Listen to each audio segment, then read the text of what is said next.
La franc-maçonnerie est le lieu où diverses sectes puisent leurs éléments. C'est pour elles une école préparatoire, un filtre, une discipline. Les martinistes, par exemple, exigent que leurs membres soient maîtres maçons. Les meilleurs recrues des autres groupes sont issus de la franc-maçonnerie. Inversement, les opinions, les rêveries, les élucubrations de ces chapelles pseudo-mystiques, de ces antres de folie, pénètrent dans le grand corps de la franc-maçonnerie par leurs membres. Ceux-ci, nimbés de leur autorité initiatique, se croyant appelés à révolutionner le monde, ayant assisté à des scènes d'évocation qui les ont détraqués, ou bien tout simplement fanatisés, prêchent à leur tour l'enseignement reçu.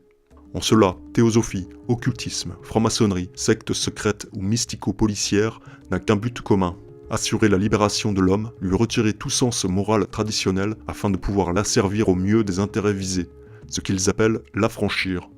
Il existe donc une morale, une entre guillemets ascèse maçonnique. Cela peut surprendre quelques-uns qui ne voient dans cette secte qu'un grossier matérialisme. C'est n'avoir pas connaissance des subtils compartiments de cette grande maison dont bien des habitants s'ignorent entre eux. Il existe une contre-église avec ses écritures, ses dogmes, ses prêtres, et la franc-maçonnerie en est un des aspects visibles. Il faut découvrir cette fausse dogmatique, cette pseudo-mystique qui attire plus d'âmes qu'on ne le croit, et dont les dangers sont aussi réels que cachés. Cette mystique est bien le grand secret maçonnique, la suprême initiation, car de ce principe découlent les applications logiques dont nous avons déjà vu les fruits. Cette initiation est d'ailleurs antique, et de tous les temps, elle est vieille comme ce vieux monde.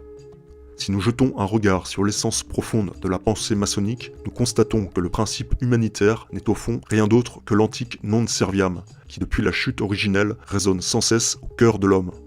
Le serpent inspirateur de désobéissance, d'insubordination et de révolte fut maudit par les anciens théocrates alors qu'il était en honneur parmi les initiés. Rendre semblable à la divinité, tel était l'objet des anciens mystères. De nos jours, le programme de l'initiation n'a pas changé.